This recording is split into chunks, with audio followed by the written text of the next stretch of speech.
الحمد لله نحمده ونستعينه ونستغفره ونؤمن به ونتوكل عليه ونعوذ بالله من شرور أنفسنا ومن سيئات أعمالنا من يهده الله فلا مضل له ومن يضلله فلا هادي له وأشهد أن لا إله إلا الله وحده لا شريك له وأشهد أن سيدنا ونبينا ومولانا محمدا عبده ورسوله صلى الله على سيدنا محمد وعلى آله وأصحابه وسلم تسليما كثيرا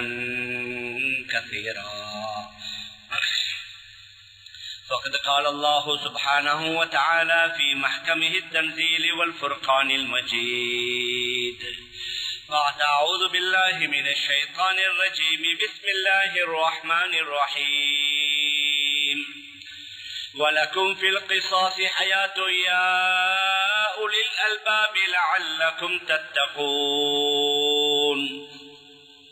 وقال النبي عليه الصلاة والسلام لتؤدن الحقوق إلى أهلها يوم القيامة حتى يقاد للشاة الجلحة من الشاة القرنة. صدق رسول الله صلى الله عليه وسلم. அளவற்ற அருளாளனும் நிகரற்ற அன்புடையவனுமாகிய எல்லாம் வல்ல அல்லாஹு சுப்ஹானஹு வ தஆலா அவனுக்கு அனைத்து புகழும் உரித்தாகுக. அல்லாஹ்வினால் படைத்த உலகத்திற்கு அனுப்பி வைக்கப்பட்ட மனிதனத்திற்கு சீரான நேரான நல்வழியை காட்டுவதற்காக அல்லாஹ்வினால் அனுப்பி வைக்கப்பட்ட நபிமார்கள் ரசூல்மார்கள் தீர்க்கதரிசிகள் அனைவர்களுக்கும் தலைவராக முத்திரையாக கடைசியாக உலகத்திற்கு வருகை தந்து இவ்வுலகத்தில் தான் வாழ்ந்து கொண்டிருந்த காலங்களில் தனக்கு ஏற்படவிருந்த எண்ணற்ற இன்பங்களை சந்தோஷங்களை மகிழ்ச்சிகளை பொருட்படுத்தாது ஒவ்வொரு நிமிடமும் வினாடியும் தனது சமூகத்திற்காக சமுதாயத்திற்காக உழைத்து பாடுபட்ட எனது உயர்நிமினிய ரசூலுல்லாஹி ஸல்லல்லாஹு அலைஹி வஸல்லம் அவர்கள் மீதும் அவர்களை தொடர்ந்து பின்பற்றி வாழ்ந்த அத்துணை நல்லடியார்கள் மீதும் அல்லாஹ்வின் சாந்தியும் சமாதானமும் என்றென்றும் உண்டாவதாக. அல்ஹம்துலில்லாஹ். கணியத்திற்குரிய பெரியார்களே, அன்பிற்குரிய கணவான்களே, சகோதரர்களே, உலகத்துல காலங்களும் நேரங்களும் ரொம்ப வேகமாக சுற்றி சுழன்று கொண்டிருக்கக்கூடிய இந்த காலகட்டத்துல ஒவ்வொரு நாளும் நாமும் நம்முடைய தொழில் வியாபாரம் குடும்பம் இதரும் உண்டான மற்ற வேலைகளை செய்வதுடன் அன்றாடம் செய்ய வேண்டிய வணக்க வழிபாடுகளிலேயும் அல்ஹம்துலில்லாஹ் இயன்றளவு கால நேரத்தை ஒதுக்கி அவைகளில் ஈடுபட்டு கொண்டிருக்கிறோம். பர்தான தொழுகைகளாக இருக்கலாம், சுன்னத்தான நோன்புகளாக இருக்கலாம், தான தர்மங்களாக இருக்கலாம், இடையிடையே நஃபிலான உம்ராக்களாக இருக்கலாம். எங்களால முடியுமான அளவுக்கு வணக்க வழிபாடுகளிலும் அல்ஹம்துலில்லாஹ் நாம் ஈடுபட்டு கொண்டிருக்கிறோம். அவைகளை அல்லாஹ் கபூல் செய்ய வேண்டும், அவைகளுக்குரிய முழுமையான கூலிகளை தர வேண்டும். நம்முடைய இஸ்லாமிய மார்க்கத்தை நாம் எடுத்துக்கொண்டோம் என்றால் இரண்டு வகையான மிக முக்கியமான ரைட்ஸ்கள் உரிமைகள் இருக்கின்றன. ஒன்று, நாம் எல்லோரும் அல்லாஹுக்கு செய்ய வேண்டிய கடமை, அதற்கு ஹுக்கூக்குல்லாஹ் என்று கூறப்படும். அல்லாஹ்வுக்கு செய்ய வேண்டிய கடமைகளில் ஏதாவது முன்ன பின்ன நடந்து விட்டாலும் அல்லாஹ் நாடினால் அவைகளை மன்னிக்கலாம். அது தொழுகையோ நோன்போ ஜகாத்தோ ஹஜ்ஜோ இதர மற்ற வணக்க வழிபாடுகள் அனைத்தும் அது அல்லாஹ்வுக்கும் அடியார்களுக்கு மத்தியில் உள்ள வணக்கம். இன்னும் ஒன்று இருக்குகின்றது ஹுக்கூக்குல் இபாத். அடியார்களுக்கு செய்ய வேண்டிய சில முக்கியமான கடமைகள். நாம் அல்லாஹ்வுக்கு செய்ய வேண்டிய கடமைகளில் கவனமாக இருக்கிறோம், பேணுதலாக இருக்கின்றோம். அவைகள் தப்பித்து விடக்கூடாது என்பதில் கவனமாக இருக்கிறோம். ஆனால் சில நேரங்களில் அடியார்களுக்கு செய்ய வேண்டிய அந்த கடமைகளில் நாம் பொடுபோக்காக இருந்தோம் என்றால் அது நம்முடைய ஆகிராவுடைய வாழ்க்கைக்கு மிகப்பெரிய ஒரு சோதனையாக பிரச்சனையாக அமைந்து விடும். அடியார்களுக்கு செய்ய வேண்டிய கடமைகளில் ஏதாவது ஒன்றில் அவர் பிழைத்து விட்டால், அவர் தவறு செய்து விட்டால், அந்த மற்றவன் மன்னிக்காத வரைக்கும் அல்லாஹ் அவரை மன்னிக்கவே மாட்டான். மேலான பெரியார்களே, சகோதரர்களே, அதனால் இதை இன்னும் நாம் சுருக்கமாக பார்த்தோம் என்றால், ஒரு அடியான் மற்ற அடியானுக்கு செய்ய வேண்டிய கடமைகளில் மிக முக்கியமான 3 கடமைகள். ஒன்று, அவனுடைய உயிரை நாம் பாதுகாக்க வேண்டும். அவனுடைய உயிருக்கோ அல்லது உடல் உறுப்புகளுக்கோ பங்கம் ஏற்படாத விதத்தில். இரண்டாவது, அவனுடைய மானம், அவனுடைய கண்ணியம். மூன்றாவது, அவனுடைய சொத்து, செல்வம், அவனுடைய பொருள். நாம் எதை சொல்ல வருகிறோம் என்றால், அதனால இஸ்லாமிய பார்வையில் அடியார்களுக்கு செய்ய வேண்டிய கடமைகளில் மிக முக்கியமான ஒன்று தான் மற்றவர்களுடைய உயிர், அதை பாதுகாக்கப்படணும். ஏனென்றால் மனிதர்களுக்கு அல்லாஹு சுப்ஹானஹு வ தஆலா கொடுத்த மிகப்பெரிய செல்வம் உலகத்தில் வாழ்வதற்குரிய அந்த உயிர். அல்லாஹ் கொடுத்த அது மிகப்பெரிய ஒரு நிஅமத்தாக இருக்குகின்றது. அதை சின்ன சின்ன விடயங்களுக்காக வேண்டி அந்த உயிரை பறிப்பதற்கு இஸ்லாத்தில் எந்த அனுமதியும் இல்லை. உயிரை பறிப்பதை விடுங்களேன், இஸ்லாம் ஆகப்பெரிய செய்த வேலை என்ன? சில மனிதர்களுக்கு வாழ்வதற்குரிய உரிமையே இல்லை. அவர்கள் அடிமைகளாக்கப்பட்டுக் கொண்டிருந்தார்கள். இஸ்லாம் தான் உலகத்திற்கு அடிமைத்தனத்திற்கே முற்றுப்புள்ளி வைத்து அடிமைத்தனத்தையே இல்லாமல் ஆக்கியது என்றால் அது இஸ்லாமிய மார்க்கம் தான். ஹதரத் ரசூலுல்லாஹி ஸல்லல்லாஹு அலைஹி வஸல்லம் வஃபாத்தாகுவதற்கு 3 நாட்களுக்கு முன்னால பல முக்கியமான உபதேசங்களை செய்தார்கள். அதுல ஒன்று தான் அஸ்ஸலா அஸ்ஸலா வமா மலகத் ஐமானுக்கும். தொழுகையுடைய விடயங்களில் மிகவும் கவனமாக இருங்கள். அடிமைகளுடைய விடயங்களில் மிகவும் கவனமாக இருங்கள். மனிதர்களுடைய உயிர் பாதுகாக்கப்படணும், அவர்களுடைய உடைமைகளும் பாதுகாக்கப்படணும், அவர்களுடைய கண்ணியம், கௌரவம், மானம் பாதுகாக்கப்படணும் என்பதில் ஹதரத் ரசூலுல்லாஹி ஸல்லல்லாஹு அலைஹி வஸல்லம் அவர்கள் மிக உறுதியாக இருந்தார்கள்.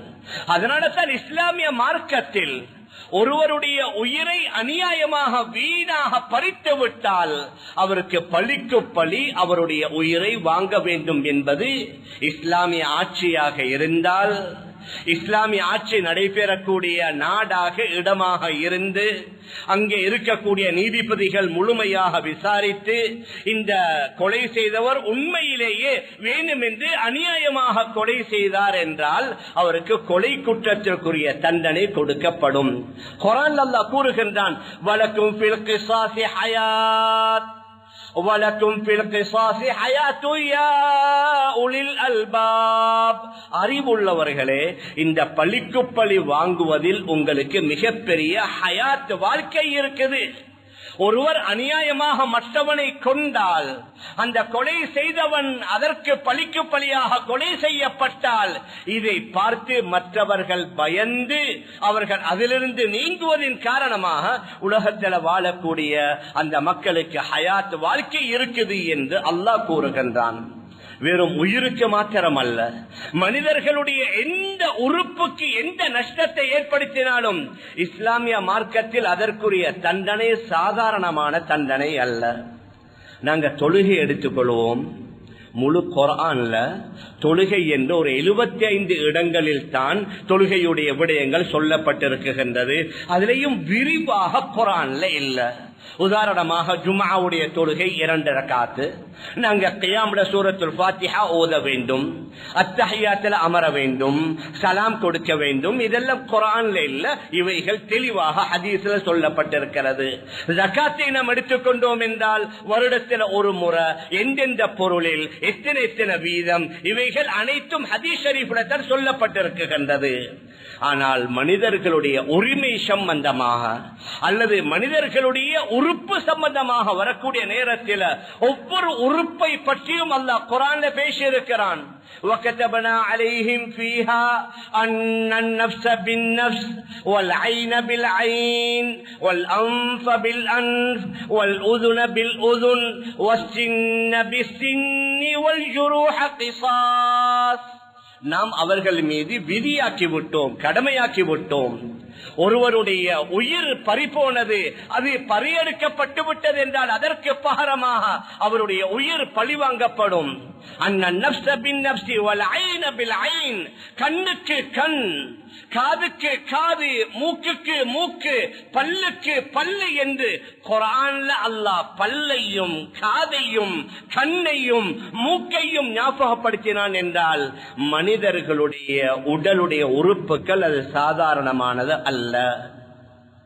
ஹதீஸ் ஷரீஃப்ல ஹஜ்ரத் ரசூலுல்லாஹி ஸல்லல்லாஹு அலைஹி வஸல்லம் இதை விட விரிவாக ஒரு ஆள் அடுத்தவரை வெட்டி விட்டால், தாக்கி விட்டால், அந்த வெட்டுதல், அந்த தாக்குதலுடைய வேகம் எவ்வளவு, அவருடைய தலையுடைய நடு உச்சியில ஒருவரை தாக்கி அது மூளை வரைக்கும் பாதித்து விட்டால், ஒருவர் கத்தியால குத்தி அவருடைய வயிற்றுடைய நடுப்பகுதியில் உள்ள முக்கியமான பார்ட்ஸ்களை பாதித்து விட்டால் அதற்குரிய தண்டனை என்ன? ஒரு கண்ணுக்கு 50 ஒட்டகம் கொடுக்க வேண்டும், ஒரு காலுக்கு 50 ஒட்டகத்துடைய பொறுமதி. இப்பொழுது அரபு நாட்டில் ஒரு ஒட்டகம் 3000 முதல் 5000 ரியால் வரைக்கும் செல்கின்றது. உதாரணமாக ஒருவர் மற்றவரை கொலை செய்தால் 100 ஒட்டகம், 100 ஒட்டகம் என்றால் 3 லட்சத்திலிருந்து 5 லட்சம் ரியாலுடைய பொறுமதி அவர் அதற்குரிய தெண்டம் கொடுக்கணும். ஒரு காலுடைய கையுடைய ஒரு விரலுக்கு கிட்டத்தட்ட 5-10 ஒட்டகங்கள் கொடுக்கணும். ஒரு பல்லுக்கு 5 ஒட்டகங்கள் கொடுக்கணும். ஹதீஸ் ஷரீஃப்ல மிக தெளிவாக வந்திருக்கின்றது. நாம் எதை சொல்ல வாரோம் என்றால், இஸ்லாமிய மார்க்கத்தில் இந்த அளவுக்கு மனிதர்களுடைய உயிர் அது பாதுகாக்கப்படணும். எடுத்ததுக்கெல்லாம் உயிரை எடுப்பது என்பது அது முறையல்ல. இப்பொழுது நாங்க பார்க்கலாம், இந்த பலஸ்தீனத்துல, இந்த இஸ்ராயல்ல இந்த யூத பயங்கரவாதிகள் 51,000க்கும் மேற்பட்ட இஸ்லாமியர்களுடைய உயிர்களை எடுத்து விட்டார்கள். 15,000க்கும் மேற்பட்ட சிறுவர்கள், குழந்தைகள். மேலான பெரியார்களே, அன்பிற்குரிய கணவான்களே, சகோதரர்களே, அதனால ஒருவர் ஒரு தவறு செய்ததற்காக வேண்டி அவருடைய உயிரை வாங்குவதல்ல, அதற்குரிய முறைப்படி அதற்குரிய தண்டனைகள் கொடுக்கப்படணும். நாம் எதை சொல்ல வாரோம்டா, சில வேளை தேர்தல் காலங்கள்ல எங்களுக்கு விருப்பம் இல்லாத ஒருவர், நம்முடைய கட்சிக்கு மாற்றமானவர், எதிர்கட்சியில் உள்ளவர், அவர் ரொம்ப துள்ளுறாரு, அவர் ரொம்ப ஆட்டம் போட்டுறாரு, அதனால் அவரை க்ளோஸ் பண்ணிடுவோம் முடிவெடுப்பது இருக்குது. இது இஸ்லாமிய பார்வையில் மிக பயங்கரமான மோசமான ஒன்று. இந்த அளவுக்கு போர் முனையில, யுத்த களத்தில கூட ஹஜ்ரத் ரசூலுல்லாஹி ஸல்லல்லாஹு அலைஹி வஸல்லம் சஹாபாக்களுக்கு சொல்லி அனுப்புவார்கள், உங்களுடன் போர் செய்யக்கூடியவர்களுடன் தான் நீங்க போர் செய்யணும். அங்க வந்திருக்கக்கூடிய பெண்களை, அங்கு வந்திருக்கக்கூடிய வயோதிபர்களை, அங்கே வந்திருக்கக்கூடிய சிறுவர்களை நீங்க ஒன்றும் செய்யக்கூடாது. அவர்களுடைய உயிர்கள் பாதுகாக்கப்படணும். நபி ஸல்லல்லாஹு அலைஹி வஸல்லம் அவர்களுடைய காலத்துல ஒருவர் கொலை செய்யப்பட்டு விட்டார். ஹதீஸ்ல வருது, யாரு கொலை செய்தது என்று தெரியாது. உடனடியா மிம்பர் மேடையில ஏறி நபி அவர்கள் சொன்னார்கள், நான் ஹயாத்தோடு இருக்கிற நேரத்தில் ஒருவர் அநியாயமாக கொலை செய்யப்பட்டு கொலை செய்தவர் யார் என்று தெரியாமல் இருக்குகின்றது. சொன்னார்கள், அல்லாஹ் மீது சத்தியமாக வானவர்கள் பூமியில் உள்ளவர்கள் எல்லோரும் ஒன்றாக சேர்ந்து இந்த ஒரு மனிதனை கொலை செய்தாலும் அந்த முழு வானவர்களையும் பூமியில் உள்ளவர்களையும் தண்டிப்பதற்கு அல்லாஹ் பின்வாங்க மாட்டான். ஏன்? அடுத்தவர்களை கொலை செய்வது அவ்வளவு பயங்கரமானது. இன்று அதற்காக வேண்டிய கான்ட்ராக்ட் கொடுக்கிறாங்க. சின்ன சின்ன விஷயங்களுக்காக, பணத்திற்காக, நிலத்திற்காக, காணிக்காக, வீட்டுக்காக, கடைகளுக்காக, குடும்பங்களிலே உள்ள சண்டைகளுக்காக, கேவலம் ஒரு 50,000, 1 லட்சம், 2 லட்சத்திற்காக அவரை முடிங்கன்னு சொல்லி கான்ட்ராக்ட் கொடுப்பதை பார்க்கக்கூடிய நேரத்தில் என்ன மனிதர்களுடைய உயிர் என்ன அவ்வளவு அற்பமானதா? ஹஜ்ரத் உமர் இப்னுல் கத்தாப் ரலியல்லாஹு அன்ஹு கலீஃபாவாக இருந்த நேரத்தில் யமன்ல ஒரு 5 அல்லது 7 பேர் சேர்ந்து ஒருவரை அநியாயமாக கொலை செய்து விடுகிறார். ஹதரத் உமர் ரலியல்லாஹு அன்ஹு அந்த 7 பேர்களையும் பழிக்கு பழி கொலை செய்து விட்டு அவர்கள் சொன்னார்கள், அல்லாஹ் மீது சத்தியமாக இந்த யமனில் உள்ள சன்ஆ என்ற சிட்டி, இந்த முழு சன்ஆ வாசிகளும் சேர்ந்து இவரை கொண்டிருந்தாலும் இந்த முழு சன்ஆ வாசிகளையும் நான் கொலைக்கு கொலையாக பதிலுக்கு பதில் கொல்லியிருப்பேன் என்றார்கள் ஹதரத் உமர் இப்னுல் கத்தாப் ரலியல்லாஹு அன்ஹு. மேலான பெரியார்களே, அன்பிற்குரிய கணவான்களே, சகோதரர்களே, அதனால உலகத்தில் ஏற்படக்கூடிய பொருளாதார பிரச்சனையோ, அரசியல் பிரச்சனையோ, கட்சி பிரச்சனையோ அல்லது பதவி பிரச்சனைகளையோ அதற்காக வேண்டி அதற்குரிய நிவாரணம் கொலை செய்வது அல்ல. நாங்க முஸ்லிம்கள் இதுல மிகவும் கவனமாக இருக்கணும். இதற்குரிய தண்டனை லேசான தண்டனை அல்ல, சாதாரணமான தண்டனை அல்ல. ஹதீஸ் குர்ஆனிலே தெளிவாக வருது, வமய்யக்துல் முஃமினன் முத்தஅம்மிதன் ஃபஜஸாஉஹு ஜஹன்னம். யாராவது ஒரு முஃமினான மனிதனை அவன் வேணுமென்றே கொலை செய்தால் அவனுக்கு நிரந்தரமான நரகம், காலிதன் முகல்லதன் என்ற ஹதீஸ்ல வருது. தொடர்ந்து பல ஆயிரக்கணக்கான வருடங்கள் அவர் நரகத்தில் வேதனை செய்யப்படுவார். ஹதீஸ் ஷரீஃபிலே வருது, குர்ஆனிலே தெளிவாக வந்திருக்குது. மேலான பெரியார்களே, சகோதரர்களே, அதனால முதலாவது மனிதர்களுடைய உயிர் அது பாதுகாக்கப்படணும், அதற்கு உத்தரவாதம் கொடுக்கப்படணும். எந்த ஒன்று நடந்தாலும் அவரை கொல்லுவது, அவருடைய விடயத்தை முடிப்பது என்பது எப்படி மேற்கத்திய நாடுகளில் உள்ள முக்கியமான தலைவர்கள் அல்லது பெரும் பெரும் புள்ளிகள், முதலைகள், வியாபாரிகள் முடிவெடுப்பதை மாதிரி இது சரி அல்லது இதற்கு ஒத்து போகலாம், இது இவ்வாறு செய்தால் தான் சரி வரும் என்ற முடிவுக்கு இஸ்லாமியர்கள் யாரும் வந்துவிடக் கூடாது. இரண்டாவது மனிதர்களுடைய பொருள், யாருக்கு எவ்வளவு பொருள் இருந்தாலும் அவரோ அவருடைய தந்தையோ தந்தையுடைய தந்தையோ அந்த பொருளை ஈட்டுவதற்கு அவர்கள் செய்த தியாகம், அவர்கள் பட்ட கஷ்டம், அவர்கள் அதற்காக வேண்டி சிந்திய வியர்வை எல்லாம் சாதாரணமானது அல்ல. அதனால எல்லோருடைய பொருள் பாதுகாக்கப்படணும். அதனால தான் ஹஜ்ஜத்துல் வதாஅல கடைசி ஹஜ் நபி அவர்களுக்கு அதற்கு முன்னாலும் அப்படியான ஒரு கூட்டம் கிடைக்கல, அதற்கு பின்னாலும் அப்படியான ஒரு சந்தர்ப்பம். இந்த 1,00,000க்கு மேற்பட்டவர்களை ஒரு இடத்தில் ஒன்று சேர்த்து பேசுவது என்பது அது நபி அவர்களுக்கு ஒரே ஒரு கட்டத்துல தான் கிடைச்சிச்சு, அந்த ஹஜ்ஜத்துல் வதாஉடைய நேரத்துல. அதற்கு முன்னாலும் அந்த அளவுக்கு சேரல, அதற்கு பின்னாலும் சேரக்கூடிய சந்தர்ப்பம் கிடைக்கல. ஹஜ்ஜத்துல் வதாஇலிருந்து 3 மாதத்தில் நபி அவர்களும் இந்த உலகத்தை விட்டும் மறைந்து விட்டார்கள். அந்த ஹஜ்ஜத்துல் வதாஅல செய்த உபதேசத்தில் இந்த 3 விடயங்களையும் நபி அவர்கள் ஞாபகப்படுத்தினார்கள். இன்ன திமாஅக்கும் வ அம்வாலக்கும் வ அராதக்கும் பைனக்கும் ஹராமுன் அலைக்கும். உங்களுடைய உயிர், உங்களுடைய பொருள், உங்களுடைய மானம், மரியாதை எவ்வளவு கண்ணியமானது என்றா நபி அவர்களுடைய ஒப்பீட்ட பாருங்க. கஹுர்மதி யௌமிக்கும் ஹாதா வ ஷஹரிக்கும் ஹாதா வ ஃபீ பலதிக்கும் ஹாதா. இந்த மக்கா எவ்வளவு கண்ணியமானதோ, இந்த மாதம் எவ்வளவு கண்ணியமானதோ, இந்த அரஃபாவுடைய தினம் எவ்வளவு கண்ணியமானதோ, அதைவிட கண்ணியமானது தான் மனிதர்களுடைய உயிரும் பொருளும் அவர்களுடைய மானமும். அதை விட ஒருபடி மேலேறி நாங்க எல்லாருமே பைத்துல்லாவுக்காக வேண்டி உயிரை கொடுப்போம். ஏன் அந்த பைத்துல்லாவின் மீது அவ்வளவு பாசம். முழு உலகத்தில் உள்ள மக்களும் தொழுகையில கிப்லாவாக முன்னோக்கிறது எதை? அந்த காபத்துல்லாவ, பைத்துல்லாவ. அந்த பைத்துல்லாவ தவாஃப் செய்து கொண்டிருந்த வேளையில நபி அவர்கள் சொன்னார்கள், மா அத்தியபக வ அத்தியப ரீஹிகி வ மா அஅதமகி வ மா அஅதம ரீஹிகி. ஏ அல்லாஹ்வுடைய மாளிகையே, நீ எவ்வளவு மனமாக இருக்கிறாய், உனக்கு அல்லாஹ் எவ்வளவு கண்ணியத்தை தந்திருக்கிறான், உனக்கு அல்லாஹ் எவ்வளவு மரியாதையை தந்திருக்கிறான். அந்த பைத்துல்லாஹ்வை பாராட்டி விட்டு சொன்னார்கள், வல்லாஹி லஹுர்மத்துல் முஃமினி அஅதமு இன்தல்லாஹி மின்க.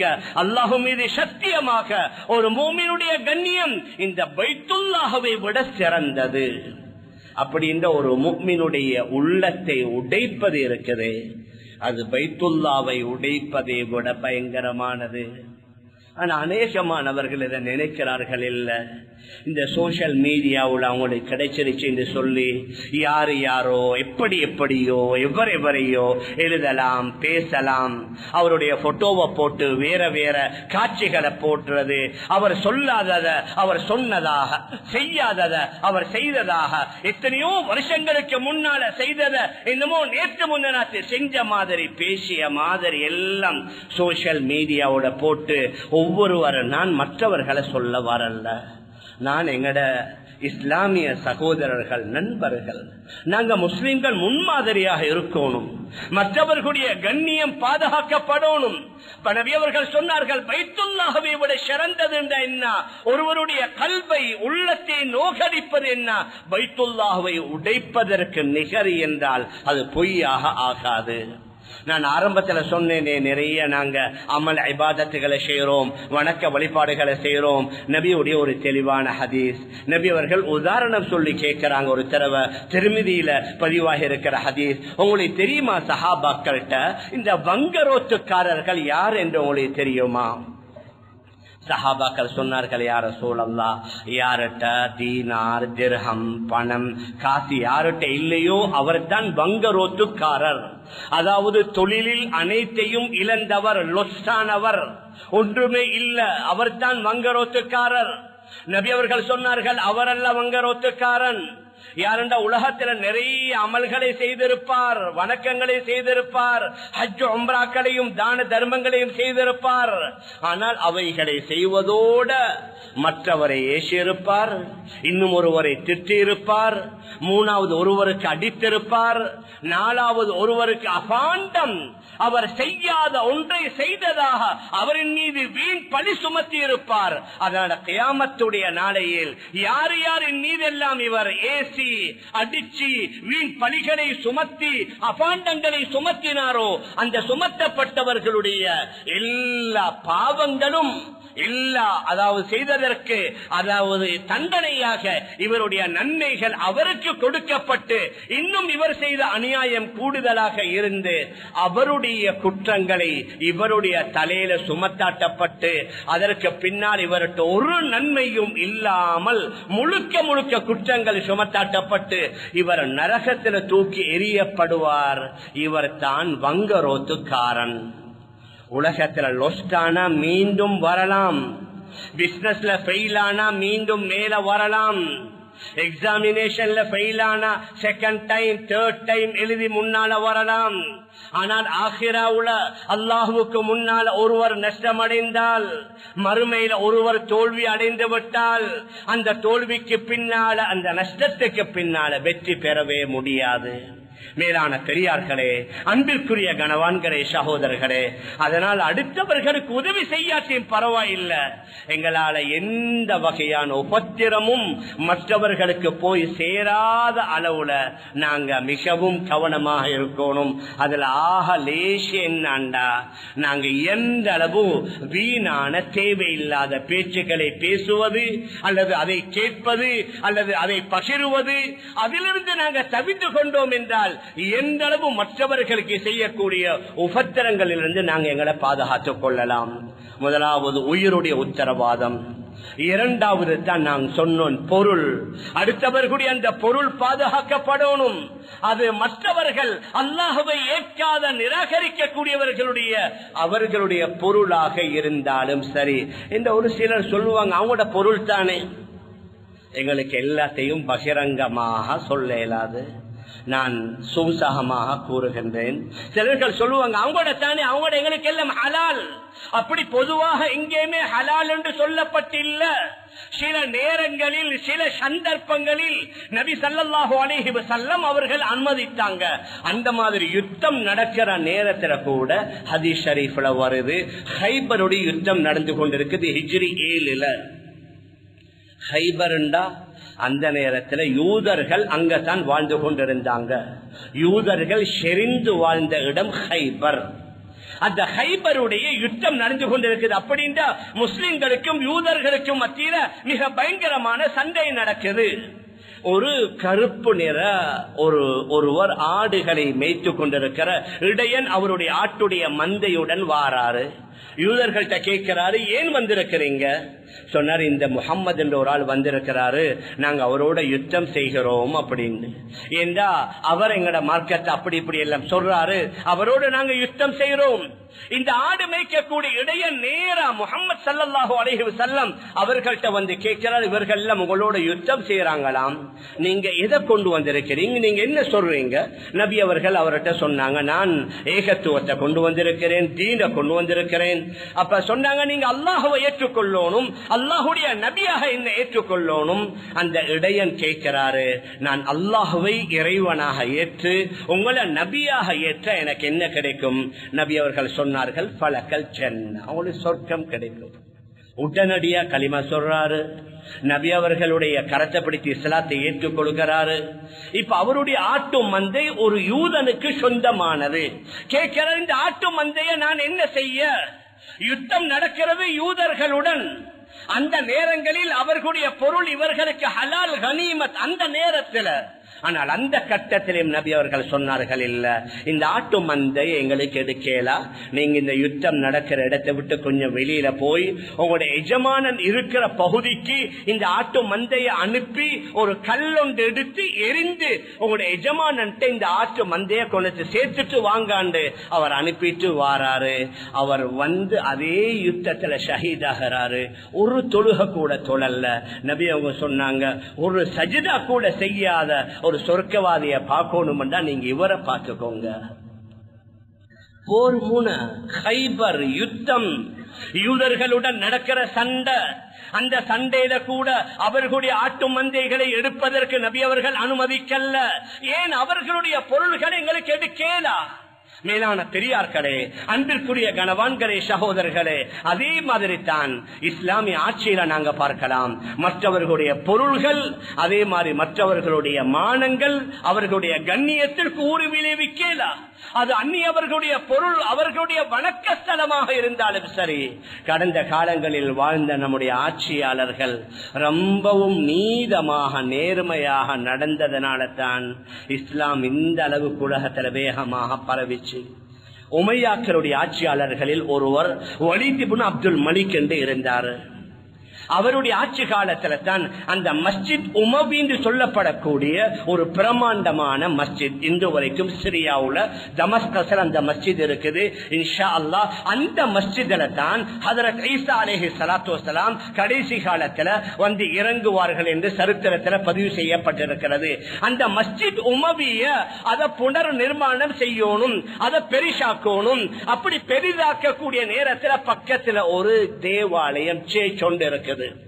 கிறிஸ்தவ முக்கியமான அந்த பாதிரிமார்களை கூப்பிட்டு இந்த வலீத் இப்னு அப்துல் மலிக் சொன்னாரு, நாம் நம்முடைய மஸ்ஜிதை இதை கொஞ்சம் விரிவுபடுத்த போகின்றோம், அதனால இந்த தேவாலயம் உள்ள இடம் எங்களுக்கு வேணும், நீங்க அதற்கு என்ன விலை கேட்டாலும் நாங்க டபலா தருவோம். இந்த சிரியா தமஸ்கஸ் உங்களுக்கு எங்க வேணும் என்றாலும் எவ்வளவு வேணும் என்றாலும் இடம் தருவோம். ஆனால் அவர்கள் உறுதியாக இருந்தாங்க, இல்ல இந்த தேவாலயத்தை விட்டு கொடுக்க இயலாது. ஆனால் வலீத் இப்னு அப்துல் மலிக் அவர் தன்னுடைய அதிகாரத்தை வைத்து மஸ்ஜிதை பெரிசாக்கி அந்த தேவாலயத்தையும் மற்ற மஸ்ஜித் உமவிக்குள்ளால கொண்டு வந்துட்டாரு. அவருடைய ஆட்சிக்கு பின்னால ஹஜ்ரத் உமர் இப்னு அப்துல் அசீஸ் ரஹிமஹுல்லாஹ் அவர்கள் ஆட்சிக்கு வருகிறார்கள். அவர்களுடைய நீதி நேர்மையை கேள்விப்பட்ட மீண்டும் அந்த கிறிஸ்தவ பாதிரிமார் இவர்கள்ட்ட வந்து, உங்களுக்கு முன்னால் இருந்த ஆட்சியாளர் வலீத் இப்னு அப்துல் மலிக் எப்படி நடந்து கொண்டார் என்று சொன்னவுடன் அவர்கள் சொன்னார்கள், இல்ல, இந்த மஸ்ஜிதுல அந்த தேவாலயத்துடைய எந்த இடம் சேர்க்கப்பட்டதோ இந்த மஸ்ஜிதை உடைத்து அவர்களுடைய தேவாலயத்திற்குரிய முழு இடம் அவர்களுக்கு கொடுக்கப்படணும் என்று ஹஜ்ரத் உமர் இப்னு அப்துல் அசீஸ் ரஹ்மத்துல்லாஹ் அவர்கள் எழுதிவிட்டார்கள். இதை பார்த்து இஸ்லாமிய அறிஞர்கள் அந்த காலத்தில் இருந்த அந்த கிறிஸ்தவ பாதிரிமார்கிட்ட போய் கெஞ்சி பேசி, இவ்வளவு அழகா கட்டப்பட்ட இந்த மஸ்ஜித் உடைக்கப்படக்கூடாது, அதனால நீங்களே அமீருல் முஃமினீன் உமர் இப்னு அப்துல் அசீஸ் வந்து இதை நாங்க மனமாற விட்டுட்டோம், நாங்க மன்னித்து விட்டோம் என்று நீங்க சொன்னால் தான் அவர் இதை உடைக்காமல் விடுவார், நீங்க சொல்லாட்டி அவர் இதை உடைத்து உங்களுக்கு தருவார் என்று இவர்கள் போய் அவர்களுடைய சமரசம் பேசி அதற்கு பின்னால் அவர்கள் அதை விட்டு கொடுத்ததாக வரலாற்றில் வருது. நாம் எதை சொல்ல வாரோம்டா, பொருள் அது அந்நியவர்களுடைய பொருள், அவர்களுடைய வணக்க ஸ்தலம், இவைகள் அனைத்திற்கும் பாதுகாப்பு கொடுக்கணும். இஸ்லாம் கூறிக்கொண்டிருக்கின்றது அது அடுத்தவர்களுடைய அந்த பொருளுக்குரிய சொந்தக்காரனாக இருந்தால் சரி. சொந்தக்காரன் இல்லாத பொருள், ஏழைகளுடைய பொருள் இன்றைக்கு நாங்க பார்க்கலாம். சின்ன வயதுல சில வேளை பிள்ளைகளை விட்டுட்டு ஒரு தந்தை இறந்து விடுகிறார். அவருடைய சொத்தை பரிபாலனம் செய்யக்கூடிய பலர்கள் அந்த சொத்தில் அநேகமான பகுதியை விழுங்கி விடுவார்கள். பிள்ளைகளுக்கு மிக குறைவாகத்தான் கிடைக்கும். மனைவி மக்களுக்கு அவங்க நினைப்பாங்க எப்படியோ இவங்களுக்கு ஏதாவது ஒரு அடிப்படையில கிடைச்ச மாதிரி. ஆனா குர்ஆன் அல்லாஹ் கூறுகின்றான், இன்னல்லதீன யஅகுலூன அம்வாலல் யதாமா ظلمًا இன்னமா யஅகுலூன ஃபீ புத்தூனிஹிம் நாரா. யார் யத்தீம்களுடைய பொருளை அநியாயமாக சாப்பிடுகிறார்களோ அவர்கள் தன்னுடைய வயிற்றில் நெருப்பை சாப்பிடுவதற்கு சமம். மேலான பெரியார்களே, சகோதரர்களே, ஒன்று யாரு பொருளுக்கு சொந்தக்காரன் என்று தெரிந்து அதுவும் எடுக்கக்கூடாது. இன்னொன்று யத்தீம்களுடைய பொருள். இதைவிட பயங்கரமானது தான் பைத்துல் மாலுடைய பொது சொத்து, அதாவது ஆட்சி, ஒரு நாட்டுடைய பொதுவான சொத்து. சில நேரங்களில் கடந்த காலங்களில் நாங்கள் கேள்விப்படுகின்றோம், அல்லாஹு ஆலம், அரசாங்கத்துடைய சொத்துக்கள் எல்லாம் எப்படி எப்படி எல்லாம் மிஸ்யூஸ் பண்ணப்பட்டுச்சு, அவைகள் எப்படி எப்படி எல்லாம் வீணடிக்கப்பட்டுச்சு. ஆனா அதில் ஒன்று இப்பொழுது தான் எல்லாம் வெளியில வருது. அந்த நேரத்திலிருந்து யாருமே பேசலையே. அந்த நேரத்தில் யாராவது ஒருவர் இப்படி இப்படி எல்லாம் அநியாயம் செய்யப்படுது, மிஸ்யூஸ் பண்ணப்படுது என்று யாரும் பேசல. சிலவேளை பயந்திருக்கலாம். அப்படி பேசினா உயிர் அச்சுறுத்தல், உயிர் போய்விடும். அல்லாஹு ஆலம், நாம் எதை சொல்ல வாரோம்டா, பொது சொத்து அது நாட்டுடைய ஆட்சியுடைய சொத்தாக இருக்கலாம். அதை விட ஆகப்பெரிய சொத்து தான் அல்லாஹுடைய மஸ்ஜிதுக்குரிய சொத்து. எங்கட நாட்டில் எங்களுடைய முன்னோர்கள், எங்கட மூதாதையர்கள் நிறைய எங்கட நாட்டில் பல இடங்கள்ல மஸ்ஜிதுகளுக்காக வக்ஃபு செய்தார்கள். நிறைய காணிகளை ஏக்கர் கணக்கில் வக்ஃபு செய்தார்கள்.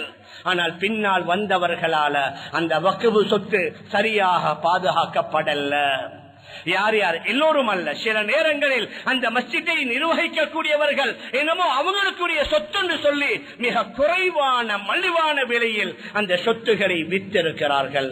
சில நேரங்களில் அவர்கள் எடுத்திருக்கிறார்கள், சில நேரங்களில் அவர்களுக்கு விருப்பமானவர்களுக்கு கொடுத்திருக்கிறார்கள். மேலான பெரியார்களே, சகோதரர்களே, ஏழை எளியவர்கள் அனாதைகளுடைய சொத்தை விட பயங்கரமானது தான் அல்லாஹுடைய சொத்து. மஸ்ஜிதுக்காக வேண்டி வக்ஃபு செய்யப்பட்ட அந்த சொத்து எங்களோட நாட்டில். அதனால தான் தனியாக வக்ஃப் போர்டு என்று ஆரம்பத்திலிருந்து முஸ்லிம்களுக்கு அந்த சொத்துக்கள், வக்ஃபு சொத்துக்கள் பாதுகாக்கப்படணும் என்பதனால எங்களுடைய மூதாதையர்கள் வக்ஃபு போர்டு என்றை உருவாக்கி அவர்களின் மூலமாக இந்த சொத்துக்கள் பாதுகாக்கப்படணும் என்று உருவாக்கி சென்றிருக்கிறார்கள். ஆனால் சில ஊர்களில் உள்ள சில மஸ்ஜிதை நிர்வகிக்கக்கூடியவர்கள் அந்த மஸ்ஜிதுக்குரிய சொத்து என்னமோ அவருடைய சொந்த சொத்து மாதிரி, அல்லது அவருடைய தந்தையுடைய, அவருடைய குடும்பத்துடைய சொத்து மாதிரி, அதாவது நினைத்து நடந்து கொண்டிருப்பதை பார்க்கும் பொழுது ரொம்ப கவலையாக இருக்குது. எங்கட கொழும்புல கூட உங்களுக்கு தெரியும், மருதானையில் உள்ள அந்த ஜாஹிரா காலேஜை சூழ உள்ள எத்தனை இடங்கள் வக்ஃபு செய்யப்பட்ட இடம், அதுல பல இடங்கள் அந்நியவர்களுடைய கைகளுக்கு சென்று விட்டது. அதே மாதிரி நான் பெயர் சொல்ல விருப்பம் இல்லை, கொழும்புக்குள்ளேயே மிக முக்கியமான மஸ்ஜிதுகளுடைய பல சரியாக அதை நிர்வகிக்காததன் காரணமாக கூலிக்கு இருந்தவர்கள் சொந்தமாக்கிக் கொண்டார்கள், அல்லது சின்ன சின்ன விலைக்கு கொடுத்து அதை விட்டு விட்டார்கள். இவர்கள் யார் யார் ஈடுபட்டார்களோ கியாமத் நாள் அல்லாஹ்விடத்துல பதில் சொல்லணும்.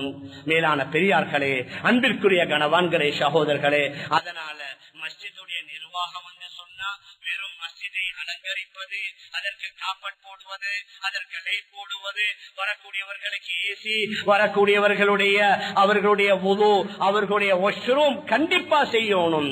ஆனால் அதை விட ஆக முக்கியம் அந்த மஸ்ஜிதுகளுக்கு உள்ள, அதாவது மஸ்ஜிதுக்கு சொந்தமான என்னென்ன வக்ஃபு செய்யப்பட்ட அது சாதனமோ பொருளோ நிலமோ காணியோ இவைகள் அனைத்தும் பாதுகாக்கப்பட வேண்டும் என்பதில் எந்த விதமான இரண்டாவது கருத்துக்கும் இடம் இல்லை. மேலான பெரியார்களே, அன்பிற்குரிய கணவான்களே, சகோதரர்களே, அதனால நாம் எதை சொல்லிக் கொண்டு வாரோம் என்று சொன்னா, இந்த நாடாளுமன்றத்துடைய தேர்தலை எதிர்நோக்கி கொண்டிருக்கின்றோம். தேர்தல் நெருங்க நெருங்க சிலர்கள் மற்றவர்கள் தனக்கு விருப்பம் இல்லாத தன்னுடைய கட்சிக்காரன் அல்ல எதிர்கட்சிக்காரன் வந்துவிடக்கூடாது, தன்னுடைய விரோதி வந்துவிடக்கூடாது என்பதற்காக அவனை கேவலப்படுத்த, அவனை அவமானப்படுத்த, அல்லது அவனை கொலை செய்வ, அல்லது அவனுடைய பொருட்களுக்கு நஷ்டங்களை ஏற்படுத்த முயற்சிகள் நடக்கிற நேரத்தில் நாம் எல்லோரும் கவனமாக இருக்கணும். நாங்க முஸ்லிம்கள் முன்மாதிரியாக இருக்கணும். மற்றவர்கள் எல்லோருடைய உயிரும், அது முஸ்லிமோ நொன் முஸ்லிமோ, எல்லோருடைய உயிர் அது பாதுகாக்கப்படணும். எல்லோருடைய பொருள் ஒருவருடைய பொருளா, நாட்டுடைய பொருளா, பொதுவான பைத்துல் மாலுடைய, மஸ்ஜிதுடைய, மதரசாவுடைய, பாடசாலைகளுடைய, அரசாங்கத்துடைய பொருள்கள், இவைகள் எல்லாவற்றையும் பாதுகாப்பதில் நாங்கள் எல்லோரும் அதுக்கு கவனமாக இருக்கணும். அதுல தானாக முக்கியம் மற்றவர்களுடைய மானம் மரியாதை. ஏனென்றால் சில வேளை ரொம்ப கவலையாக இருக்குது. சோசியல் மீடியாக்களை சில நேரங்கள்ல திறந்தா ஒவ்வொருவரும் மற்றவர்களுடைய அவர்களுடைய தனிப்பட்ட வாழ்க்கை, எத்தனையோ வருஷங்களுக்கு முன்னால வாழ்க்கை, ஒருவர் ஒரு கருத்தை சொன்னா அந்த கருத்தால தானே பதில் சொல்லணும். அந்த கருத்துக்கு அவருடைய பர்சனல் லைஃபை எடுத்துக்கொண்டு அவருடைய தனிப்பட்ட வாழ்க்கையில அவரால் ஏற்பட்ட முன்ன பின்ன விடயங்களை வைத்துக் கொண்டு சோசியல் மீடியாவுல கிளி கிளி கிளிக்கிறது. இது இஸ்லாமிய பண்பாடோ நாகரிகமோ அல்ல. முஸ்லிம்கள் நாங்க ரொம்ப மரியாதையாக, கண்ணியமாக, கவனமாக அல்லாஹ்வை பயந்து கொள்ளணும். ஏன்னா நாங்க எழுதுற எந்த பேச்சாக இருக்கலாம், நாங்க ஷேர் பண்ற எந்த ஷேராக இருக்கலாம், நாங்க லைக் பண்ற எந்த மெசேஜாக இருக்கலாம், இவைகள் ஒவ்வொன்றை பற்றியும் கியாமத்துடைய நாளையில் அல்லாஹ் விசாரிப்பான். அது உண்மையாக இருந்தா நாங்க தப்பித்துக் கொள்வோம். சில பேர் அது பொய்யாக இருந்தா நாங்க எல்லாம் மாற்றிக்கொள்வோம். அல்லாஹுடைய பிடியில மாற்றினா அதுல இருந்து தப்ப முடியாது. மேலான பெரியார்களே, அன்பிற்குரிய கணவான்களே, சகோதரர்களே, அதனால எவ்வாறு வணக்க வழிபாடுகளில் நாங்க கவனமாக, பேணுதலாக, உற்சாகமாக இருக்கிறோமோ, அல்லாஹ்வுக்கு செய்ய வேண்டிய ஹக்குகள்ல கவனமாக இருப்பதை போன்று மற்றவர்களுடைய உரிமைகள்ல, உயிருடைய, பொருளுடைய, கண்ணியம், மானங்களை மானபங்கப்படுத்துவதிலிருந்து நாங்க கவனமாக இருந்தோம் என்றால் ஆகிராவுல இன்ஷா அல்லாஹ் நாங்க வெற்றி பெறலாம். அந்த அடிப்படையில நாம் நம்முடைய வாழ்வை அமைத்துக் கொள்ள எல்லாம் வல்ல அல்லாஹ் நம் அனைவர்களுக்கும் தௌஃபீக் செய்வானாக. ஆகவே அல்லாஹ் நம் எல்லோருடைய பாவங்களை மன்னிப்பாயாக, நம்முடைய பெற்றோர்களுடைய பாவங்களை மன்னிப்பாயாக, நம்முடைய உற்றார்கள், உறவினர்கள், முழு உலகத்தில் உள்ள அனைத்து இஸ்லாமிய ஆண்கள் பெண்களுடைய பாவங்களை மன்னிப்பாயாக. விசேஷமாக நம்முடைய நாட்டுடைய நிலைமையை சீராக்கி வைப்பாயாக. அச்சமற்ற பயமற்ற சூழலை ஏற்படுத்தி வைப்பாயாக. நீதமான, நேர்மையான, உண்மையான நாட்டு தலைவர்களையும் அவருடன் உள்ள உதவியாளர்களையும் நீ ஆக்கி வைப்பாயாக. குறிப்பாக இந்த பலஸ்தீனத்தில் வாழக்கூடிய நம்முடைய உறவுகளை பாதுகாப்பாயாக. ஒரு வருஷத்தை அடைந்து விட்டது யா அல்லாஹ், அந்த யுத்தத்தை முடிவுக்கு கொண்டு வருவாயாக. அங்கே வாழக்கூடிய பலஸ்தீன், லெபனான், ஈரான், அந்த நாடுகளிலே வாழக்கூடிய அந்த உறவுகளை, மனிதர்களை யா அல்லாஹ் நீ பாதுகாப்பாயாக. யார் யாரு அநியாயம் செய்து கொண்டிருக்கிறார்களோ அந்த பயங்கரவாத யூதர்கள், அநியாயக்கார யூதர்களுக்கு முட்டுப்புள்ளி வைப்பாயாக. உன்னுடைய குதிரத்தை காட்டுவாயாக. அவர்கள் விழிப்புணர்வு பெறக்கூடிய அளவுல உன்னுடைய பெரிய ஒரு சக்தியை காட்டி அவர்களை நிலைக்குடைய செய்வாயாக. நம் எல்லோருடைய முடிவை நல்ல முடிவாக ஆக்கி நம் அனைவர்களுக்கும் ஜன்னத்துல் ஃபிர்தௌஸ் என்ற சொர்க்கத்தை தந்தருள்வாயாக. ஆமீன் ஆமீன் யா ரப்பல் ஆலமீன். ரஹ்மத்க யா அர்ஹமர் ராஹிமீன். வல்ஹம்துலில்லாஹி ரப்பில் ஆலமீன்.